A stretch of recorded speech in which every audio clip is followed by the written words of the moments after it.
이전보다 더 주님 알길 원해. 내 마음 다하여, 내 마음 다하여 주님께 고백해. 주님만 위해 내 삶 드리길 원해. 위대하신 왕, 내 맘의 한 소망, 언제나 주와 함께, 언제나 주와 함께.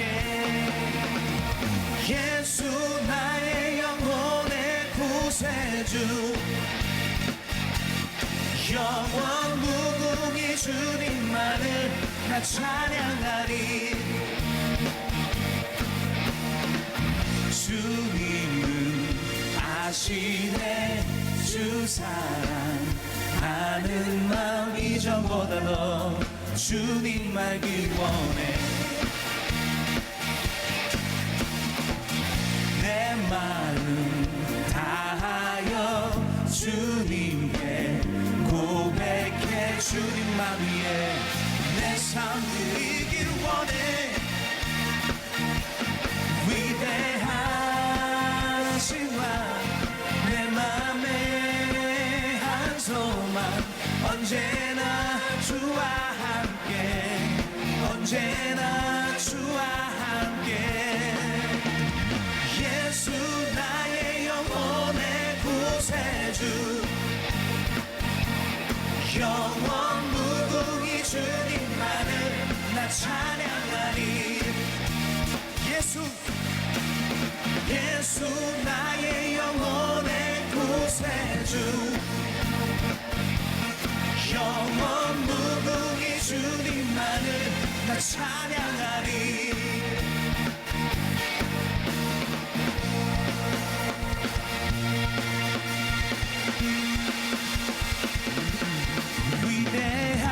위대하신 왕, 내 맘의 한 소망, 언제나 주와 함께, 언제나 주와 함께, 언제나 주와 함께, 언제나 주와 함께.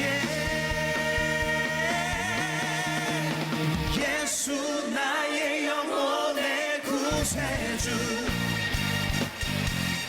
영원 무궁히 주님만을 나 찬양하리.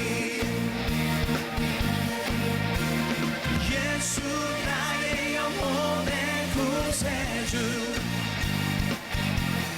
영원 무궁히 주님만을 나 찬양하리. 다시 한번. 예수 나의 영혼의 구세주, 영원 무궁히 주님만을 나 찬양하리. 예수 나의 영혼의 구세주, 영원 무궁히 주님만을 나 찬양하리.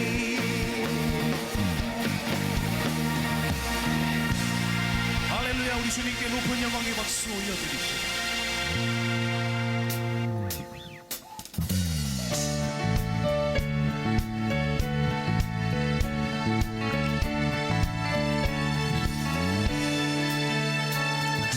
구원으로 인도하는 그 문은 참 좁으며, 생명으로 인도하는 그 길은 참 험하니, 우리 몸에 지워있는 그 더러운 죄짐을 하나 없이 벗어놓고 힘써서 들어갑시다. 구원으로 인도하는 그 좁은 문 들어가, 영생으로 인도하는 그 생명길 갑시다.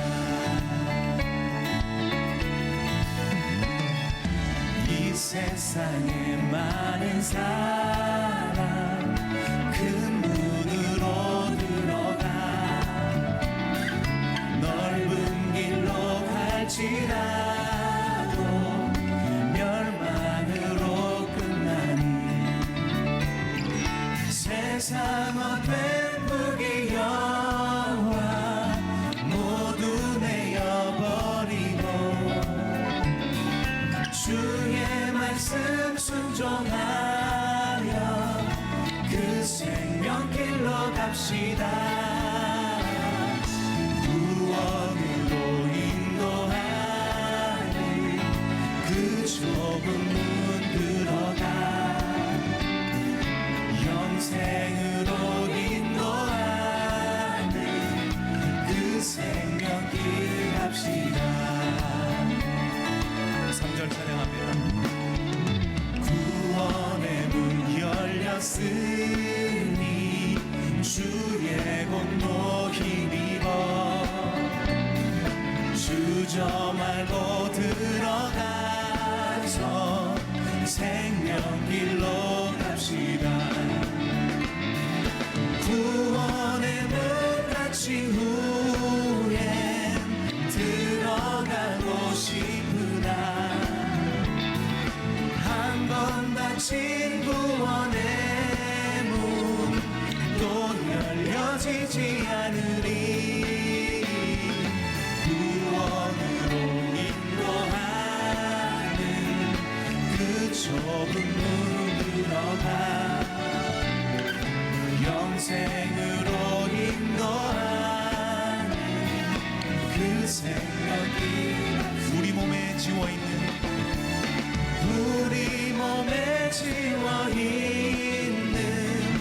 그 더러운 죄짐을 하나 없이 벗어놓고 힘써서 들어갑시다. 구원으로 인도하는 그 좁은 문 들어가 영생으로 인도하는 그 생명길 갑시다. 영생으로 인도하는 영생으로 인도하는 그 생명길 갑시다.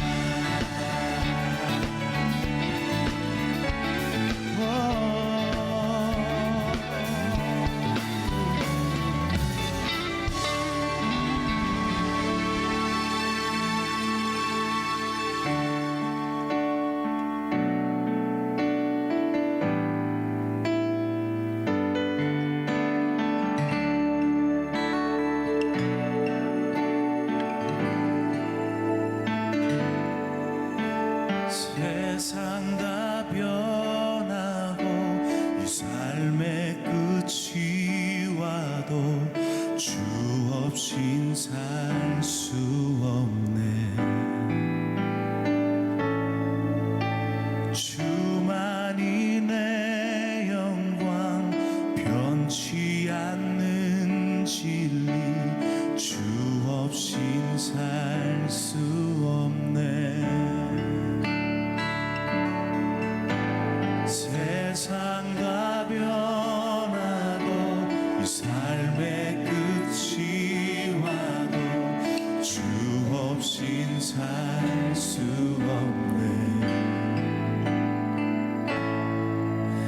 주만이 내 영광 변치 않는 진리 주 없인 살 수 없네. 주 없인 살 수 없네. 내 주 없인 살 수 없네. 내 인생의 등대 내 삶의 소망 내 주 없인 살 수 없네.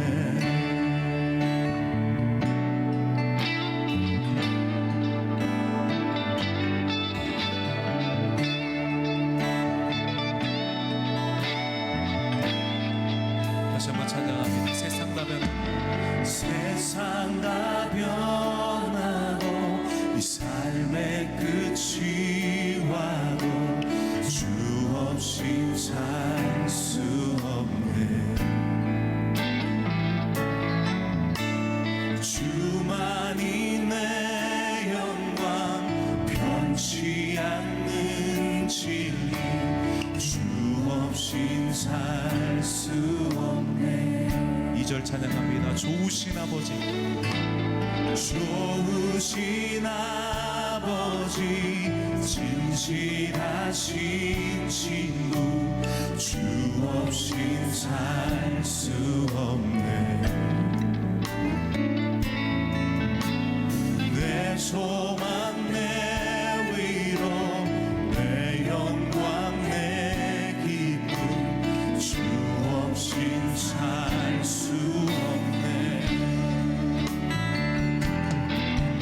내 주 없인 살 수 없네. 내 주 없인 살 수 없네.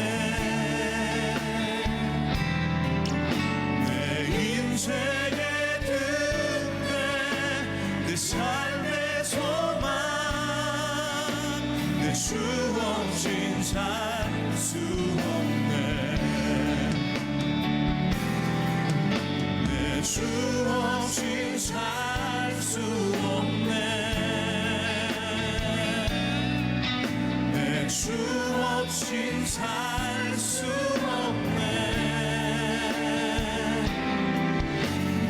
인생의 등대, 내 삶의 소망, 내 주 없인 살 수, 나의 주 없인 살 수 없습니다. 내 주 없인 살 수 없네. 내 주 없인 살 수 없네. 인생의 등대, 내 삶의 소망, 내 주 없인 살,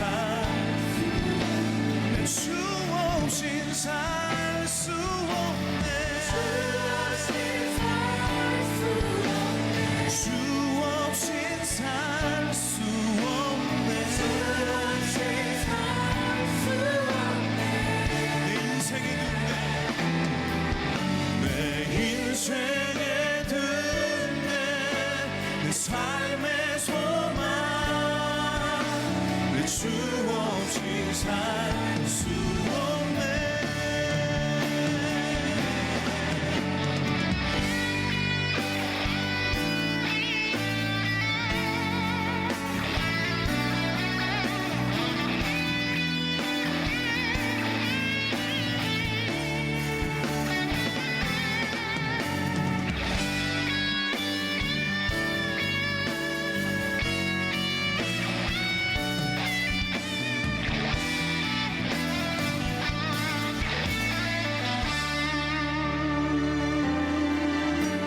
주 없인 살 수 없네.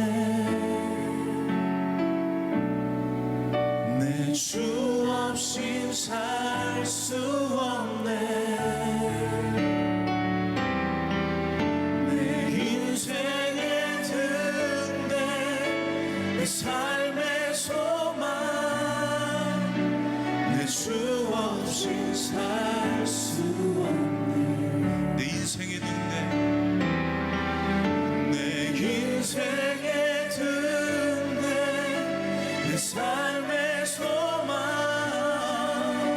내 주 없인 살 수 없네. 다시 한번 고백합니다. 내 인생의 등대, 내 인생의 등대, 내 삶의 소망, 내 주 없인 살 수 없네.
오늘의 말씀은 마가복음 7장 29절에서 30절 말씀입니다. 예수께서 이르시되 이 말을 하였으니 돌아가라, 귀신이 내 딸에게서 나갔느니라 하시매, 여자가 집에 돌아가 본즉 아이가 침상에 누웠고 귀신이 나갔더라. 아멘.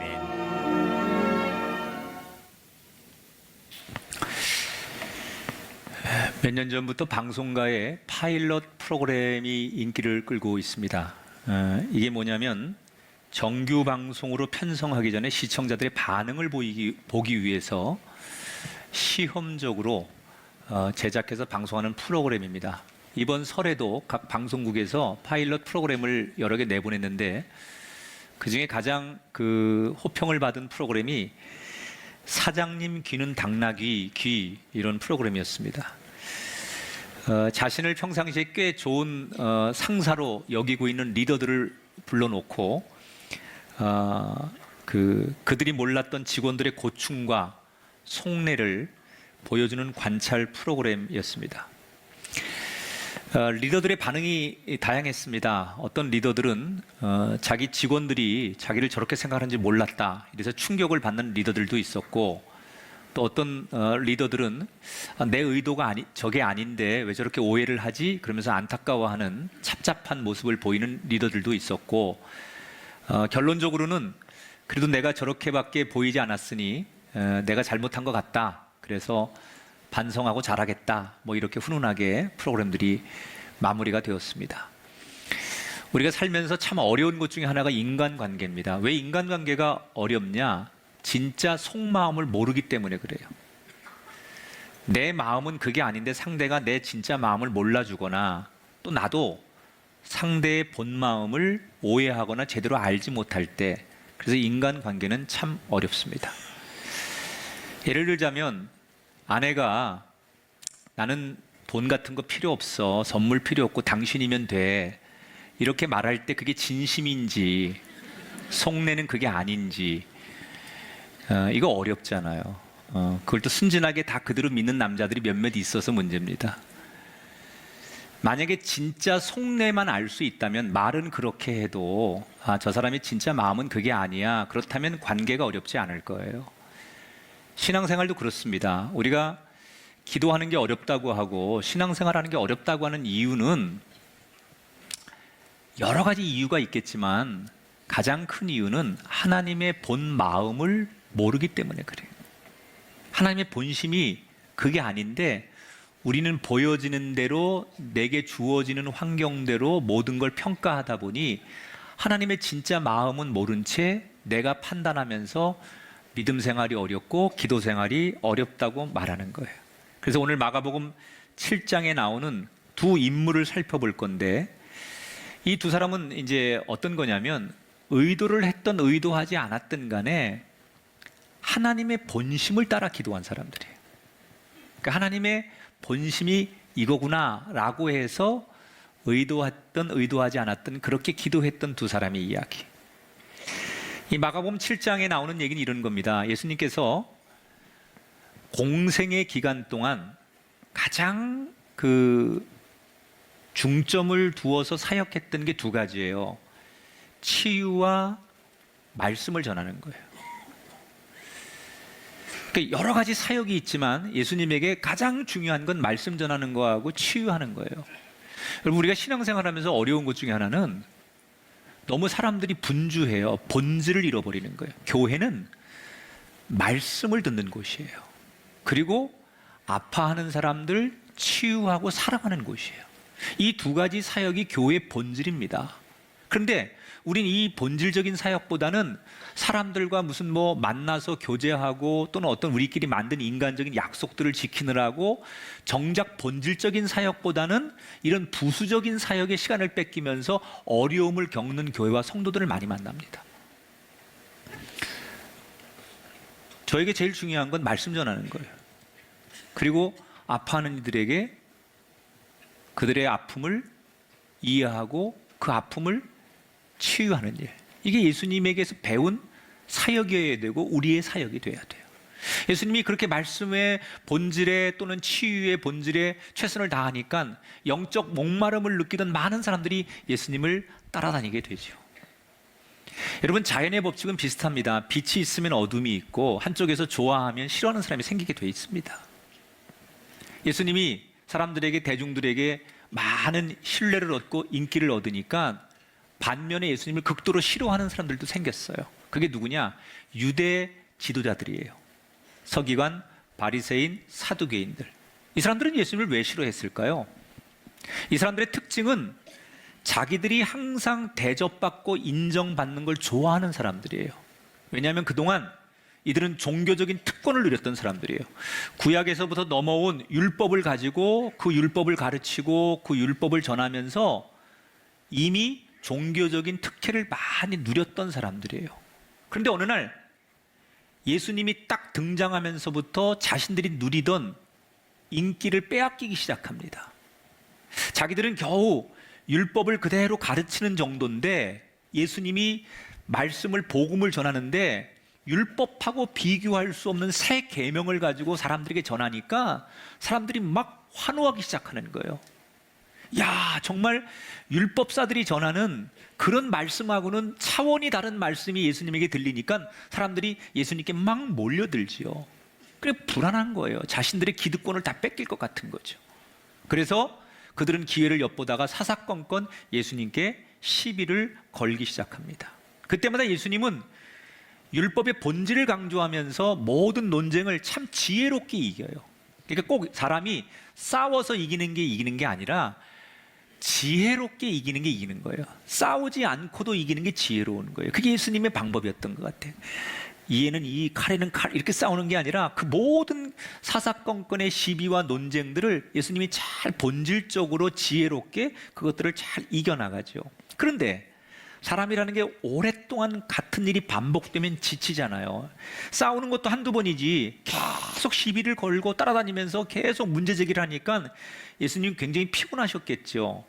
그래서 어느 날 지친 몸과 마음을 쉬기 위해서 제자들과 함께 예수님이 갈릴리를 떠나서, 사역의 현장을 좀 떠나서 이방 땅 두로라고 하는 곳을 가시게 됩니다. 지금으로 말하면 휴가를 좀 가신 거예요.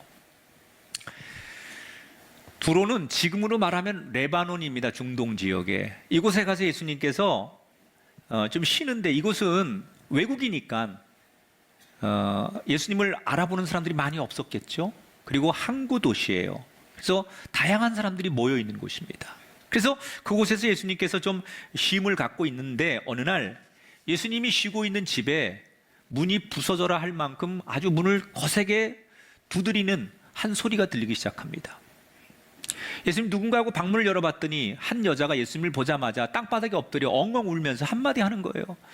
예수님, 우리 딸 좀 살려주세요. 이 여인은 어떤 사람이냐? 두로의 그 지역에 사는 외국 여자예요. 그런데 유대인인 예수님에게 이 여인이 내 딸을 살려달라고 하면서 자기 딸 사연을 전하는데, 이 딸이 장애를 가지고 있어요. 어떤 장애를 가졌느냐? 듣지도 못하고 말하지도 못하는 장애.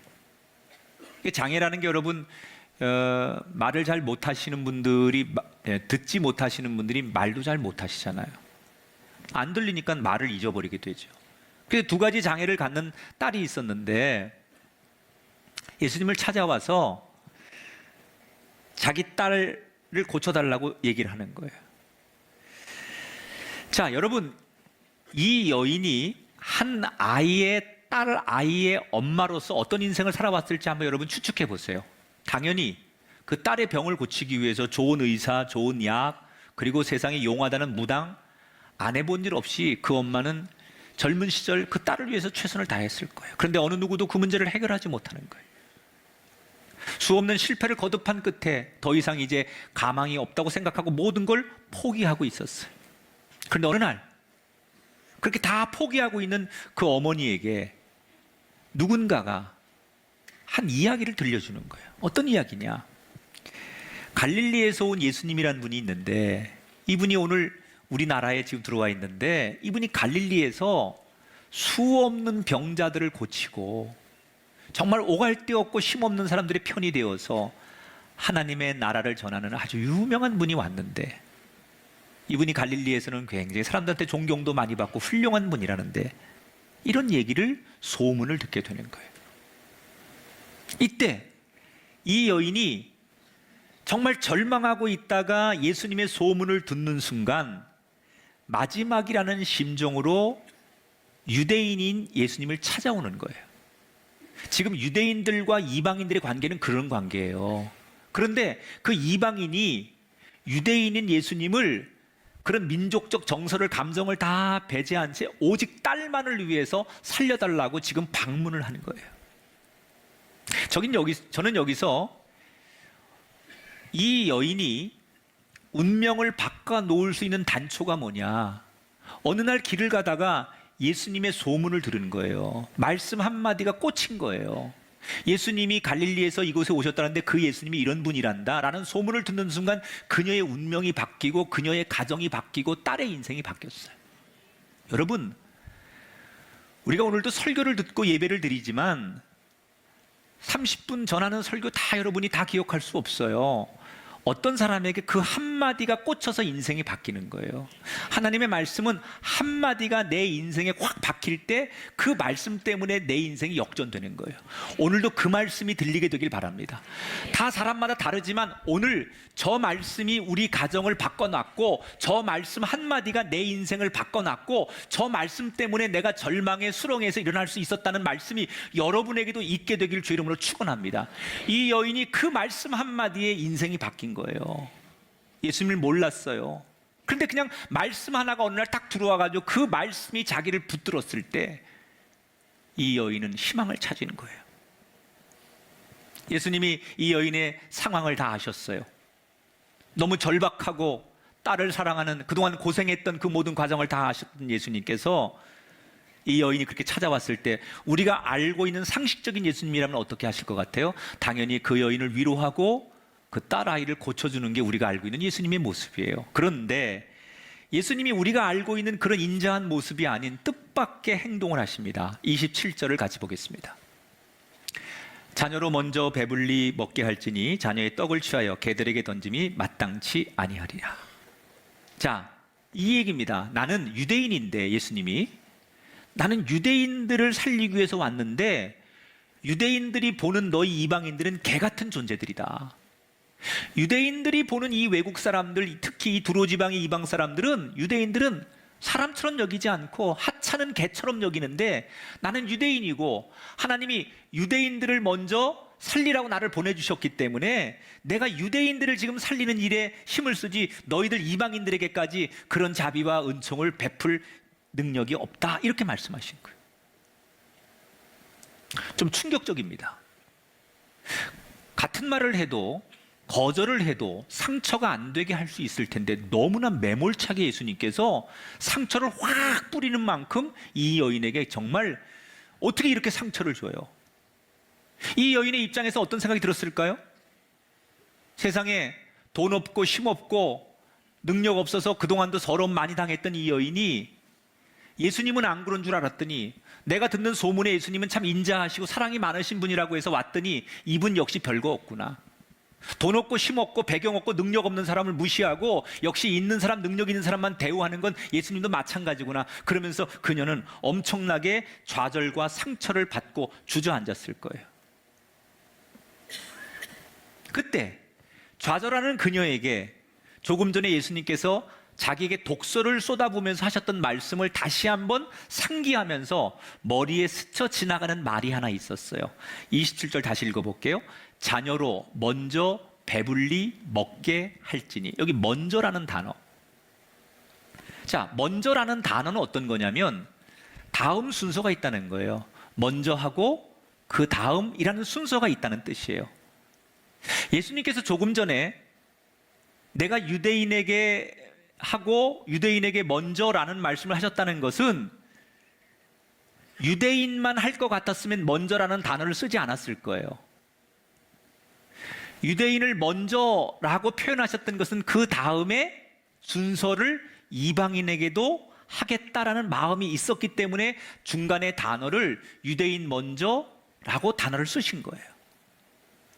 그러니까 진짜 예수님의 마음은, 나가서 하나님의 마음은 어떤 거냐면 이방인들 안 살리겠다는 게 아니라 이방인들도 살리는 것을 원하는 게 예수님의, 하나님의 마음이었기 때문에 이 이방 여자에게 예수님께서 거절할 때 먼저라는 단어를 쓰셨다는 거예요. 이걸 이 여인이 캐치한 거예요. 먼저라는 단어를 쓰신 그 예수님의 그 단어를 소리를 들으면서 예수님의 본 마음을 알게 된 거예요. 아, 이분이 말은 저렇게 세게 해도 본심은 우리를 버리지 않는 분이구나. 절대로 이분이 우리를 그냥 내버려 두지 않을 거구나 라는 확신이 그녀의 마음속에 들어왔어요. 그래서 다시 그 잔인한 거절을 뒤로하고 또 예수님께 강하게 붙들고 매달리기 시작합니다. 28절에 보니까 주여 올소이다마는 상 아래 개들도 아이들이 먹던 부스러기를 먹나이다. 나를 개 취급하는 거, 당신들이 우리 민족을 개 취급하는 거 당연히 이해합니다. 그러나 개들도 주인이 먹는 상 아래 부스러기를 먹듯이 나는 그런 거라도 줬사오니 그런 은혜라도 나에게 주십시오. 그런 얘기예요. 그녀의 간절함과 확신에 찬 이야기를 듣는 순간 조금 전까지 매몰찬 표정을 가지셨던 예수님께서 그 표정을 거두고 그녀에게 인자한 모습으로 선포하시죠. 돌아가라, 귀신이 내 딸에게서 나갔느니라. 여러분, 오늘도 우리들에게 이 자유의 음성이 들리게 되길 축복합니다. 여러분 가정에 어둠의 영이 떠나갔고 질병이 떠나갔고 가난이 떠나가고 고통이 떠나가고 이런 선언이 여러분들의 심령에, 가정에 들리게 되기를 주의 이름으로 축원합니다. 이건 이 당시, 예수님 당시에 전형적인 그 패턴이에요. 예를 들어서 우리가 그 법원에 가면 검사가 구형할 때 또 판사가 뭐 이게 최종 우리 판결을 내릴 때 쓰는 자기의 그 형태가 있어요. 뭐 피고는 어떻고 뭐 이런 거. 의사가 보통 사람들에게 그 이야기할 때 쓰는 자기들이 전형적인 패턴이 있어요, 단어에. 그런 것처럼 이 당시에 보통 이렇게 종교인들이 그 사람에게 제사유함을 주거나 또는 질병에 이런 자유를 줄 때 전형적으로 쓰던 패턴. 돌아가라, 내 믿음대로 내가 죄에서 자유함을 얻느니라. 내가 질병에서 고침 받느니라. 귀신이 너에게서 떠나갔느니라. 이게 그 당시의 전형적인 패턴이에요. 여러분, 오늘 우리에게도 이 말씀이 들려야 될 줄 믿습니다. 너에게서 질병이 떠나가고 너에게서 가난이 떠나가고 너에게서 아픔이 떠나갈지어다. 응? 이 여인은 거절하시는 예수님을 어떻게 다시 돌려놓을 수 있었을까? 예수님에게서 나오는 그 차디찬 거절의 음성을 어떻게 그녀가 딛고 일어날 수 있었을까? 그 이유는 들려오는 말로 판단하지 않고 예수님의 진짜 본 마음, 의도를 봤기 때문에. 우리가 살아가면서 또는 신앙생활하면서 기도하면서 절대로 우리가 잊지 말아야 될 게 있어요. 우리가 기도하는 대로 응답이 되지 않을지라도, 우리가 기도하는 방향으로 우리의 모든 현실이 이루어지지 않을지라도 우리가 기억해야 될 본질적인 중요한 진리는 뭐냐? 하나님이 나를 버리지 않고 계심을 우리가 기억해야 된다는 거예요. 그녀가 예수님의 본 마음, 진심을 붙잡았기 때문에 이길 수 있었지, 들려오는 이야기로만 만약에 예수님을 판단했다면 그녀는 예수님의 본 마음과 다르게 상처받고 예수님을 저주하면서 떠나갔을 거라는 거예요. 예수님 우리에게 약속하셨어요. 참새 한 마리도 버리지 않겠다. 하물며 자신의 아들을 내어주면서 구원을 약속하신 우리는 어떻겠습니까? 때로는 우리가 이렇게 신앙생활 하다 보면 하나님께서 나를 버린 것 같고 내 기도에 거절한 것 같고 내 요구에 응답을 안 하시는 것 같지만 하나님의 본심은 한 번도 우리를 떠나거나 버린 적이 없다는 거예요. 우리는 내가 간절하게 기도했는데 왜 응답되지 않지? 이렇게 원망해요. 내가 최선을 다했는데 왜 나에게 좋은 일이 안 일어나지? 이렇게 우리는 보여지고 주어지는 상황 앞에서 절망해요. 그런데 하나님의 본심은 그게 아니에요. 본심을 보고 진짜 의도가 뭔가를 알면 우리가 기도한 대로 되지 않고 기도 응답이 더뎌지고 우리의 믿음 생활에 우리가 많은 환난과 장애가 있어도 야, 교회 다니면서 신앙생활 열심히 해도 나는 기도 열심히 해도 달라지는 게 아무것도 없어. 그래서 좌절할 문제가 아니라는 거예요. 하나님의 본심이 뭔 줄 알면 그게 문제가 되지 않아요. 아이들을 훈육하는 방법 중에 젊은 부모들은 다 한두 번쯤 해봤을 것 같은데 생각하는 의자라는 게 있어요. 아이들이 이게 뭔가 좀 이렇게 교훈과 교정이 좀 필요할 때 요즘 부모들이 많이 씁니다. 그 상황으로부터 부모로부터 아이를 분리시켜서 혼자 생각하게 하는 거예요. 근데 이게 여러분 효과가 있습니다. 아이들이라고 생각이 없지 않아요. 아이들도 생각이 있어요. 근데 우리가 생각할 때 아이들은 생각을 못한다고 생각하니까 그런 교육을 안 했을 뿐이지 아이들에게 냉철하게 분리해서 네가 한 일을 한번 잘 생각해봐, 뭐가 잘못됐는지 돌아봐 라고 하면 아이들도 충분히 그게 됩니다.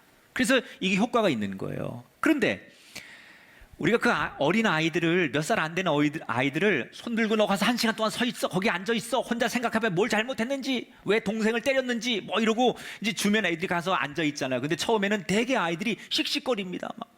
자기의 그 고집과 이게 습관이 안 돼 있으니까 앉아서도 막 저항을 하고 막 씩씩거리고 말 안 듣는 척하고 그럽니다. 그런데 이게 1시간이 지나고 2시간이 지나고 그러면 아이들이 지풀에 지가 꺾입니다.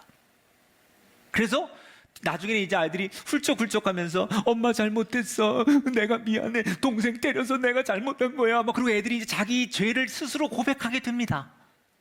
근데 그 과정이 쉽지 않아요. 금방 되지 않아요. 10분 만에 되지 않아요. 1시간, 2시간, 어떤 경우에는 더 오랫동안 그 아이를 거기에다 격리시켜야 돼요. 그때 그 아이를 바라보는 부모의 마음이 어떤 줄 알아요? 설거지를 하고 있지만 온통 내 마음의 눈은 그 아이를 향하고 있는 거예요.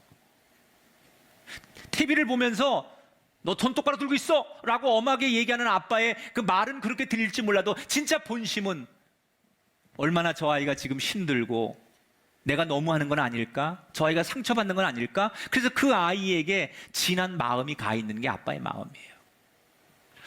겉으로는 아닌 척하지만 과정은 보여지는 것은 아이들에게 정말 냉철하게 대하는 것 같지만 진짜 속마음은 그 아이들을 이렇게 해서라도 교정해주지 않으면 이 험한 인생을 살아가는데 지금 3살 버릇 80까지 간다고 안 고쳐주면 안 되기 때문에 그 아이를 향한 엄마의 아빠의 마음은 사랑과 그 아이가 제대로 반성하고 일어서기를 원하는 게 진심이라는 거예요.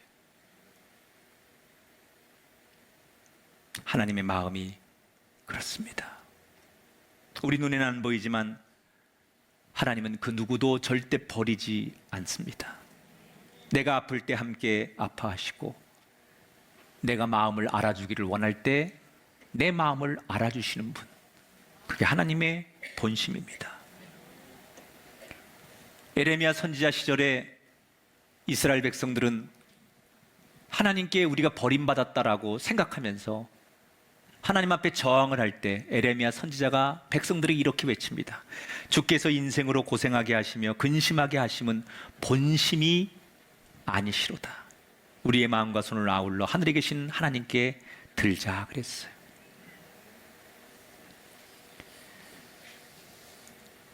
여러분, 우리가 버림받았다고 느낄 때 정말 더 간절히 기도했던 여인처럼 우리 눈앞의 현실을 보기 전에 하나님의 본 마음을 알고 기도할 수 있는 우리가 되기를 주의 이름으로 축원합니다.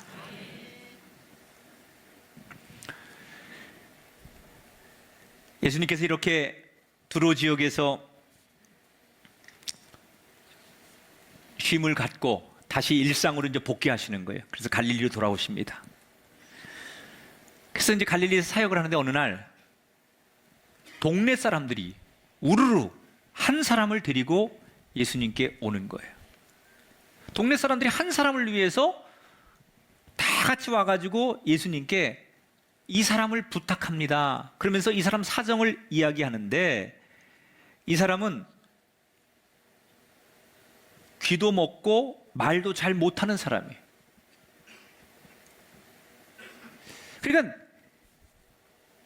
고쳐달라는 거죠. 동네 사람들이 안타까운 마음으로 한 사람을 위해서 지금 많은 사람들이 한 사람을 위해서 희생하는 거예요.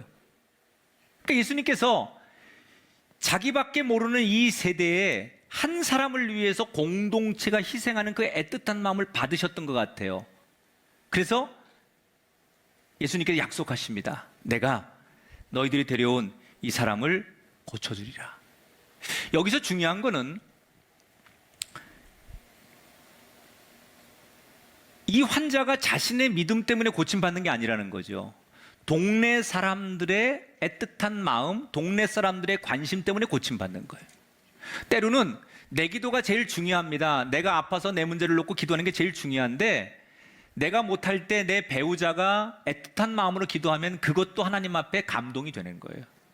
우리가 중보 기도가 좋은 이유는 내가 스스로 기도하지 못할 때 마치 이 환자를 지금 동네 사람들이 함께 공동체를 이루어서 예수님께 데리고 나와서 예수님께 감동을 주었던 것처럼, 우리가 누군가를 위해서, 그 사람을 위해서 간절히 눈물 뿌려 기도해 줄 때 하나님은 그 감동의 마음을 받으시고 그 사람을 축복하는 거예요. 사실 따지고 보면 우리는 다 그런 과정을 통해서 이 자리에 온 거 아닙니까? 나를 위해 기도해 준 목사님, 또 나를 위해 기도해 줬던 이웃들, 교우들, 내가 주님 앞에 돌아오기를, 예수 믿고 구원받기를 끊임없이 10년, 20년 나에게 전도하고 기도해주고 그렇게 간구했던 그 사람들의 은총 때문에 내가 하나님 앞에 선 거지, 내 스스로 내가 어느 날 교회 나갈 거야 라고 해서 나온 거, 그거 여러분 맞는 얘기지만 틀린 얘기입니다. 누군가가 여러분이 이 자리에 나오기까지 끊임없이 눈물 뿌려 기도했고 여러분을 향해 중보한 아름다운 마음들이 있기 때문에 하나님이 여러분을 여기 인도하신 거예요.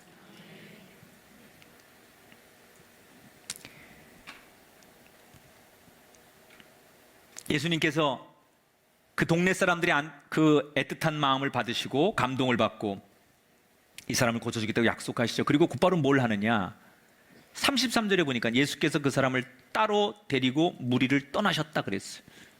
그 자리에서 고쳐주지 않고 예수님께서 이 환자를 조용히 따로 데리고 한적한 곳으로 이동을 하셨어요. 자, 여기서 여러분 이 성경의 지금 이 장면을 예수님과 제자들, 군중들, 그 다음에 동네 사람들, 그 다음에 환자, 이렇게 여러 사람이 있잖아요. 그런데 우리가 성경을 보는 눈을 지금 오늘은 이 환자 당사자를 주목해 보세요. 환자의 심리 상태가 어땠을 것 같아요? 자기가 믿음이 있어 나온 건 아니지만 동네 사람들과 가족들의 사랑으로 여기까지 왔어요. 그런데 예수님께서 이제 더 이상 그 동네 사람들, 자기가 의지했던 가족들과 분리시켜서 자기만 데리고 예수님께서 이 사람을 데리고 무리들과 떼어놓고 한적한 곳으로 데려가셨어요. 분리불안이라고 있죠. 내가 의지하던 것, 내가 믿던 것으로 떨어지면 사람이 불안해요. 이게 없으면 안 돼요. 이 환자는 장애를 가졌기 때문에 동네 사람들의 배려와 가족들의 사랑으로 살아온 사람이에요. 내가 이 사람들이 없으면 못 살아요. 이 사람들의 인도로 여기까지 온 거예요. 그런데 자기가 그렇게 믿었고 의지했던, 기댔던 그 무리들에게서 지금 떼어져 놓는 거예요. 당연히 불안했을 거예요. 예수님이 어떤 분인지 모르니까 걱정도 됐을 거예요. 그럼 예수님은 왜 이 불안한 환자를 이해하지 못하고 무리들로부터 고치기 전에 이 환자를 떼어 놓으신 걸까? 이 본문에 대해서 여러 학자들이 다양한 해석을 내놓고 있는데 저는 두 가지를 얘기합니다. 첫째, 예수님은 그 당시 치유 사역에 매진하던 때였기 때문에 굉장히 많은 사람들이 예수님이 치유의 기적을 일으키면 그걸 흥행의 요소로 보는 거예요. 인기몰이로만 보는 거예요. 예수님이 사람을 치유하는 것은 하나님의 살아계심과 구원의 진리를 전하는 게 예수님 목적인데, 사람들은 그 본질적인 목적보다는 예수님께서 일으키는 이벤트에 관심이 많은 거예요. 와, 대단하다, 마치 무슨 매직쇼처럼 사람들은 와, 예수님이 한번 뭐 소경의 눈을 뜨고 안진병을 일으키면 그걸로 사람들이 환호하고 박수치고 막 사람들이 구름대처럼 모이는 이 흥행적인 세상적인 논리로 이걸 받아들이는 거예요. 이걸 몇 번 경험하셨던 예수님은 사람을 고치는 게 인기를 얻거나 흥행을 이루는 게 목적이 아니라는 것을 보여주고 싶었던 거예요. 그건 불필요한 거라는 거죠. 두 번째, 이 환자와 예수님 사이에 인격적인 만남이 필요했던 거예요. 지금까지는 이 환자가 군중과 함께, 가족들과 함께 살아왔어요. 그들의 인도와 그들의 배려와 그들의 보호 속에 살아왔어요. 그런데 정말 이제는 결정적인 순간에는 예수님과 단둘이 나와 너의 인격적인 만남이 있어야만 예수님의 은총이 전달이 되는 거예요. 우리가 여러분 이렇게 오늘 공예배를 드립니다. 이 예배가 참 중요합니다. 그런데 여러분이 꼭 기억하실 게 있어요. 언제까지 여러분 이 예배에 만족하시겠습니까? 목사님이 들려주는 설교만 듣는 거 가지고 안 됩니다. 나와 하나님과 1대1로 나에게 주시는 말씀도 있어야 됩니다. 남들이 부르는 찬송을 같이 따라 부르는 찬송 말고, 남들이 기도할 때 같이 묻어서 하는 기도 말고, 내가 하나님을 인격적으로 스스로 찬송하고 내가 인격적으로 하나님 앞에 기도할 수 있는 나와 하나님과의 인격적인 만남이 필요한 거예요. 어느 때까지 누구의 도움으로, 가족들의 인도로, 누군가의 인도함으로, 누군가의 권면으로만 신앙생활 하겠습니까? 우리가 언젠가는 내가 홀로 독립해서 하나님과 나 사이에 둘만의 인격적인 만남, 그때가 반드시 필요하기 때문에 예수님께서 이 환자를 인격적으로 부르시는 거예요. 오늘 우리에게 그 말씀하시는 거예요. 여러분, 금년 한 해는 홀로 서십시오. 여러분 앞에 서 있는 하나님 앞에 1대1로 대면하시고, 골방에 들어가서 내가 그 하나님 앞에 1대1로 기도할 때 내가 나에게 호련히 임하시고 나를 만나주시고 내 손을 어루만져 주시는 그 하나님을 인격적으로 여러분 만나시고, 내가 성경을 펴고 큐티를 묵상하면서 나에게 들려주는 하나님의 그 거룩하고 사랑스러운 음성을 인격적으로 만날 때 우리의 삶은 또 한 번 거듭나지는 거예요. 그런 것이 없기 때문에 우리 무리 속에 묻어서 신앙생활을 하기 때문에 우리에겐 정말 극적이고 환희에 찬 신앙의 의미가 없다는 거예요. 저는 여러분에게 이 말씀 한마디가 들리게 되길 바랍니다. 주님 말씀 한마디면 됩니다. 주님의 손길 하나면 됩니다.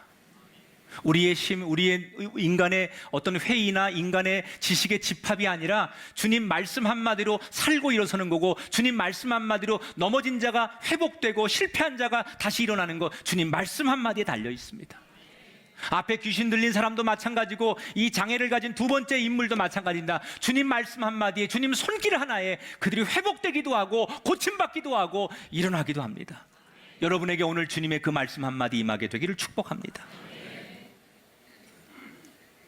예수님께서 불안해하는 그를 데리고 가서 그의 몸을 어루만지시고 기도해 줬어요. 그랬더니 35절에 그의 귀가 열리고 혀가 맺힌 것이 곧 풀려 말이 분명하여졌더라. 길고 긴 이 고통이 예수님의 능력으로 치유되었어요. 고칠 수 없을 것 같았던, 영원히 그렇게 살 수밖에 없을 것 같았던, 모든 사람들이 그렇게 단정하던 그 인생이 예수님의 손길 한마디에, 예수님의 손길 하나와 예수님의 말씀 한마디에 그 고통의 터널에서 자유함을 얻고 고통의 터널을 빠져나오게 되었어요. 이 환자가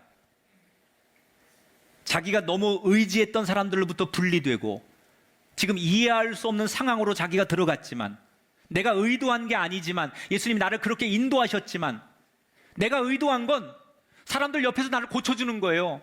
불안하지 않도록 다 내가 의지하는, 지켜보는 가족들 앞에서 내가 치유받는 거예요. 근데 예수님은 그가 의도한 대로 안 하셨어요. 의도하지 않는 대로 이끌어 가셨어요. 그때 이 환자가 저항하지 않고 예수님을 따랐더니, 내가 의도하지 않은 대로 끌려가지만 그것을 믿고 따라갔더니 이 사람이 고침을 받았다는 거예요.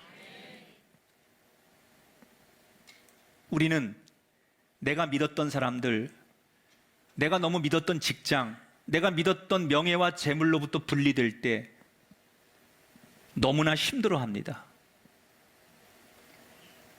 평생 내가 믿었던 게 이건데, 이거 없으면 죽을 것 같아서 이것만 붙들고 살았는데 어느 날 그것들로부터 내가 분리될 때 인간은 모든 게 다 끝났다고 생각합니다. 사람의 눈으로 보면 끝났지만 하나님의 의도는 그렇지 않습니다. 내가 의도한 방향으로 내 인생을 끌고 가는 건 아니지만, 그렇게 만들어주신 건 아니지만, 의도치 않은 방향으로 내가 갈지라도 하나님의 마음은 여전히 동일하시다는 거예요. 나를 고치길 원하시고, 내가 더 나은 사람 되길 원하시고, 내가 온전한 하나님의 사람 되기를 원하신다는 거예요. 따라합시다. 더 잘되게 하심을 기억합시다. 의도했던 그렇지 않든 간에 하나님의 본심은 내가 더 잘 되기를 원하시는 거예요. 하나님은 우리를 망치려고 이끄시지 않습니다. 우리가 잘 뭔지는 몰라도 분명한 하나님의 본심은 우리를 잘 되게 하시려는 거예요. 이 길이 아닌데, 내가 생각하는 길은 이 길이 아니고, 내가 의도하는 것은 이 방향이 아닌데, 그럴지라도 하나님의 본심은 뭐냐? 나를 더 잘 되게 하시려는 거예요. 혹시 여러분 시련을 만나셨고 불안을 만나셨고 어려움을 만나셨습니까? 무엇을 먹을까 마실까 입을까 염려하지 말고 하나님의 나라와 그의 의를 구하라고 말씀하셨어요. 절대로 나를 버리지 않으신 하나님의 본심을 기억하십시오. 내가 철저히 버려졌다고 생각될 때마다 이 말씀을 기억하십시오. 나를 잘 되게 하실 하나님을 기억하십시오. 혼자라고 느껴질 때마다 하나님의 본심은 그렇지 않아. 아무리 먹구름이 짙어도 그 구름 뒤에는 언제나 해가 있습니다. 우리 눈에는 하나님이 안 보일지라도 하나님은 늘 우리와 함께 하십니다. 눈앞에 보이는 것에 울고 웃는 인생이 아니라 하나님의 본 마음을 기억하십시오.